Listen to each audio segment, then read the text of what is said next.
It's a strange thing, isn't it, when you think about it, because when we watch things with the royalty in them, of course, they do become ratings winners. Everybody used to sit down and want to listen or indeed watch the Queen's speech. And it's funny, isn't it, when you think now, because way back in 1957, she made her very first televisual speech. And, she said on that speech, well, you've been able to listen to me, but now, thanks to the magic of television, you'll all now be able to see me too. And they couldn't believe how much, again, television sets shot up in sales, because people really were that nosy, weren't they? They wanted to see inside the royal palace, and you can understand it. Naturally, that became something of a staple every year. Everything stopped at 3 p.m. for Her Majesty the Queen's speech. Now, as we know, for the very first time last year, King Charles addressed the nation, the Commonwealth, the rest of the world with his speech, and it was deemed a great success, and we're all looking forward to this year's also. But there's another huge event in the royal calendar that is now really pivotal, actually, to a major commercial channel over here in the United Kingdom. As ever, let me explain. Hi, good morning. How are you? Nice to see you. Thank you so much for joining me today. Listen, nice to have your company. And thank you, by the way, for all the lovely comments on that recent short that I presented to you all about Dionne Warwick and Marlene Dietrich. I know, I was lucky enough to meet Dionne. What a voice, eh? What a voice. And a lovely lady too, very down to earth, very funny, just kind of like laughed at a lot of things, do you know what I mean? Realised that she'd been a star for so many years.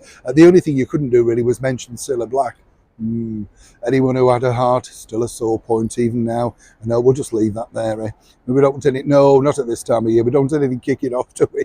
The only thing that's kicking off is this royal story, as ever, let me explain.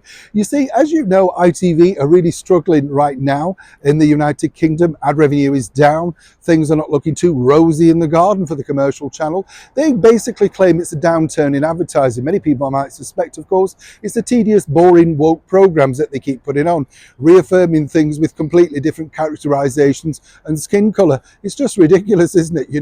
Play the type. And that's, I think, the reason why certain things are not working for the commercial channel.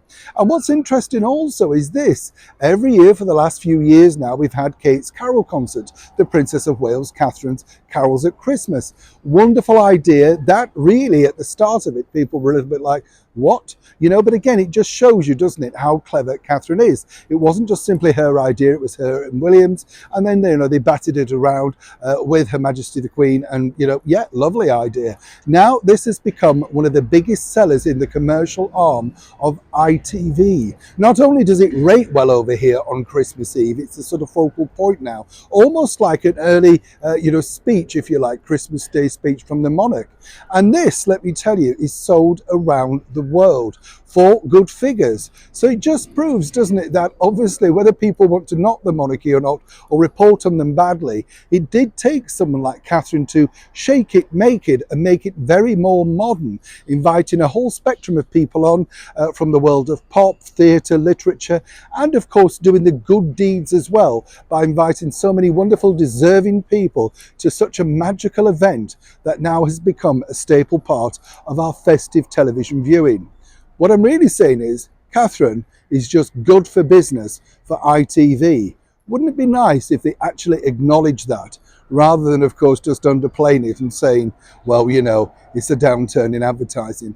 Advertising spots on Kate's Carols at Christmas are going for a phenomenal amount. Something else ITV are failing to mention. Neil Sean in the very heart of London.